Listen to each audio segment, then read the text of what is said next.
There was a loud crashing sound, and then there was a pause for about a split second, and then there was like a scream or two, and then everyone just ran. Everybody. There was.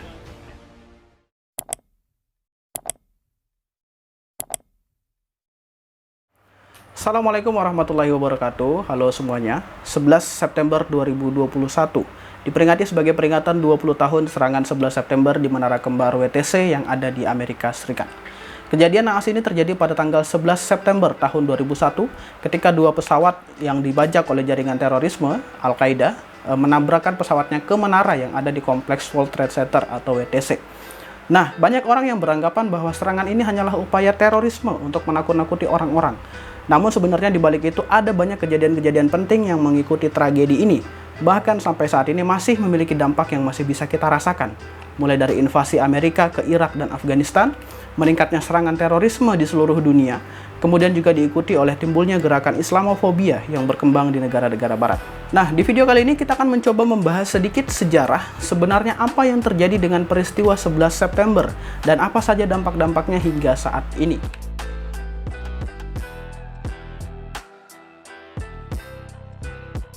Selama ratusan tahun sejarah Amerika Serikat tidak pernah ada satupun serangan besar yang berhasil masuk ke daratan Amerika Serikat, bahkan saat terjadinya Perang Dunia Pertama maupun Perang Dunia Kedua, serta saat Perang Dingin.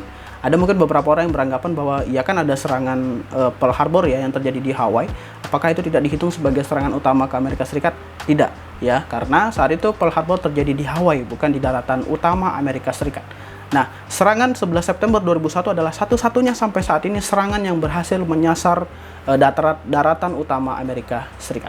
Ya, hari itu terjadi pada Selasa tanggal 11 September tahun 2001. Ada 3 serangan yang langsung menyasar daratan Amerika Serikat dan bahkan menimbulkan dampak yang sangat besar. Mungkin banyak orang yang hanya mengetahui bahwa serangan 11 September hanya menyasar gedung WTC atau World Trade Center. Namun pada kenyataannya ada 3 target yang direncanakan. Pertama adalah gedung WTC, serangan kedua nanti menyasar gedung Pentagon, dan juga yang terakhir ada target gedung putih atau Capitol yang ada di Washington DC. Nah, untuk serangan pertama, gedung WTC yang ada di New York atau biasa dikenal juga dengan nama Menara Kembar, ya, ada 2 pesawat yang ditabrakkan oleh pembajak kedua menara tersebut, yaitu ada maskapai American Airlines penerbangan 11 dan juga ada maskapai United Airlines penerbangan 175 yang mana mengakibatkan 2 menara ini rubuh, ya. Di kompleks ini sebenarnya ada 7 bangunan yang berdiri. Nah, pasca 11 September pada akhirnya ke-7 bangunan yang ada, ke-7 bangunan aslinya yang ada di WTC akhirnya dihancurkan karena efek runtuhnya 2 menara tersebut yang mana mengakibatkan juga kerusakan di bangunan lainnya yang sudah tidak bisa diperbaiki lagi. Nah, untuk serangan kedua itu terjadi di gedung Pentagon. Ya, bagi kalian yang sering nonton film-film action Amerika pasti sering sekali melihat bangunan berbentuk segi 5 ini. Gedung ini adalah pusat militer dan pertahanan Amerika. Nah, di gedung inilah Kementerian Pertahanan, 5 angkatan bersenjata Amerika dan juga beberapa organisasi-organisasi pertahanan yang dimiliki oleh Amerika berkantor. Ya, serangan ke Pentagon kurang lebih sama dengan serangan ke WTC, yaitu dengan menabrakkan pesawat yang dibajak, yaitu maskapai American Airlines penerbangan 77. Kerusakannya cukup parah yang menghancurkan satu sisi bangunan yang ada di Pentagon. Ya, saat itu ada bangunan salah satu sisi dari 5 sisi tersebut rubuh. Ya, sedangkan di serangan terakhir direncanakan akan menargetkan Gedung Putih atau Istana Kepresidenan Amerika Serikat, yang mana presiden saat itu adalah Presiden Bush yang sedang menjabat.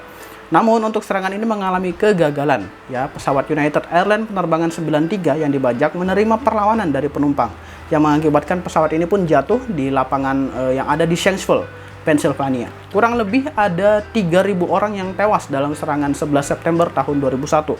Baik itu dari penumpang pesawat yang dibajak hingga korban yang ada di 2 tempat tadi, WTC dan juga Pentagon. Kondisi yang ada saat itu bisa dibilang sangat mencekam. Terjadi kebingungan di mana-mana, seluruh pesawat yang terbang langsung diperintahkan untuk turun untuk mengantisipasi peluang adanya pembajakan. Ya, sedangkan pesawat-pesawat yang belum terbang semuanya dilarang terbang selama 3 hari berturut-turut. Penerbangan internasional pun dilarang masuk ke tanah Amerika. Dan Presiden Bush saat itu yang sedang kunjungan di salah satu sekolah langsung diamankan dengan cara menerbangkan beliau di pesawat kepresidenan sepanjang hari dengan pengawalan jet tempur dan baru mendarat menjelang malam hari ketika kondisi mulai kondusif.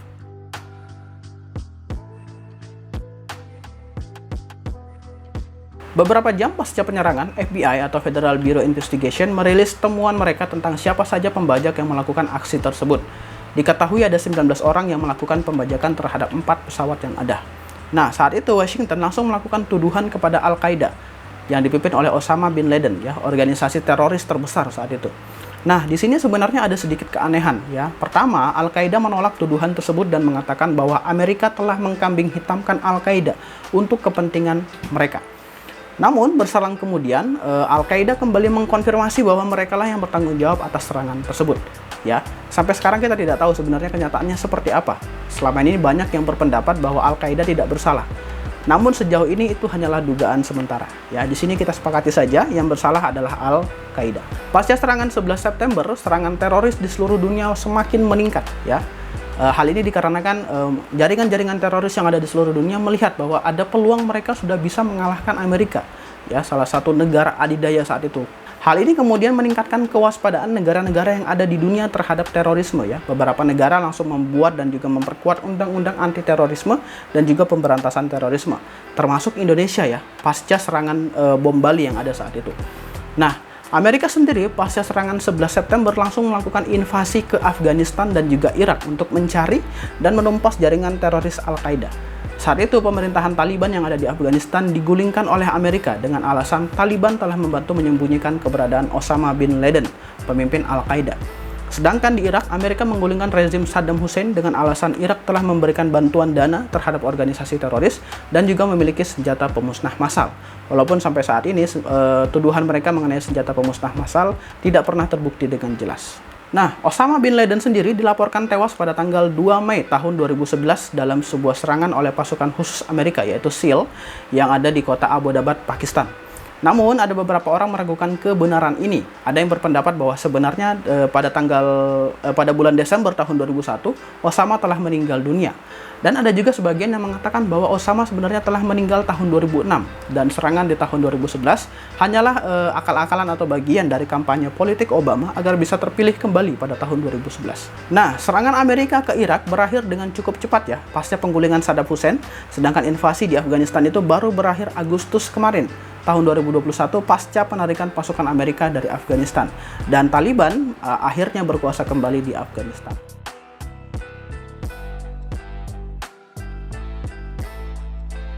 Nah, pasca serangan yang terjadi 11 September 2001, bukan hanya invasi dan perang atas terorisme yang terjadi, namun juga terjadi Islamofobia. Apa itu Islamofobia? Jadi Islamofobia adalah sebuah ketakutan yang terjadi kepada orang-orang yang beragama Islam, terutama adalah orang-orang yang ada di Amerika dan juga Eropa. Kenapa hal ini bisa terjadi? Hal ini dikarenakan keseluruhan dari ke-19 orang pembajak pesawat di 11 September adalah orang-orang yang menganut agama Islam. Dan tentu saja orang-orang Al-Qaeda, ya, adalah orang-orang yang menganut ideologi Islam radikal yang mengatakan bahwa apa yang mereka lakukan adalah jihad, ya. Nah, hal inilah yang kemudian menimbulkan ketakutan dan juga generalisasi kepada orang-orang yang menganut agama Islam bahwa mereka semua, ya, orang-orang yang menganut agama Islam adalah teroris. Nah, orang-orang yang beragama Islam ini kemudian mengalami tindakan represif, ya, bullying, bahkan banyak orang yang mengakibatkan hilangnya nyawa orang-orang yang tidak bersalah akibat Islamofobia. Hal ini semua akibat tindakan terorisme yang mengatasnamakan agama Islam. Padahal jika kita lihat banyak korban yang meninggal ketika 11 September tahun 2001 adalah orang-orang yang beragama Islam juga, ya. Korban yang meninggal di gedung WTC ataupun di Pentagon, banyak yang beragama Islam. Nah, atas kejadian ini, Islamofobia ini, banyak orang yang kemudian mengubah namanya yang semula ke Arab-Araban, ya, seperti Hasan, Hussein, Muhammad, dan sebagainya menjadi nama lain yang tidak menjurus ke agama Islam. Ada juga yang bahkan mencukur janggutnya, bahkan beberapa wanita yang berjilbab, berhijab, sampai rela membuka hijab mereka agar tidak menjadi sasaran penyerangan Islamofobia. Bahkan banyak juga sebenarnya orang-orang yang bukan beragama Islam, namun memiliki ciri yang menurut sebagian besar orang-orang Eropa atau orang-orang Barat, ya, itu adalah ciri-ciri orang Islam, ya. Mereka juga sama mengalami tindakan-tindakan kekerasan, seperti beberapa penganut agama Sikh, ya, yang mengenakan turban, yang mana orang-orang menganggap bahwa turban itu identik dengan Islam, padahal sebenarnya tidak, ya. Orang-orang yang beragama Sikh juga sama-sama mengenakan turban, dan mereka mengalami tindakan represif yang sama seperti orang-orang yang beragama Islam.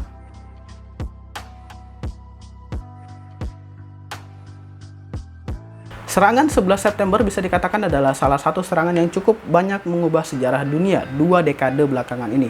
Dan dampaknya masih bisa kita rasakan hingga saat ini. Mulai dari serangan terorisme hingga Islamofobia yang ada di barat. Kemudian juga perubahan kondisi politik, geopolitik yang terjadi di Timur Tengah yang sampai saat ini masih belum kondisif.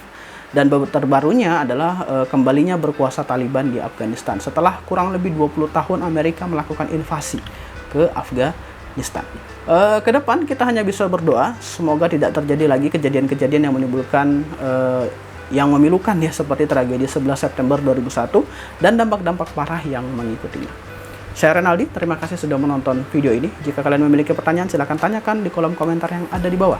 Jika kalian merasa konten ini bermanfaat, pertimbangkan untuk subscribe channel ini. Sekian dari saya, jika ada salah kata mohon maaf. Saya akhiri, assalamualaikum warahmatullahi wabarakatuh. Hujan.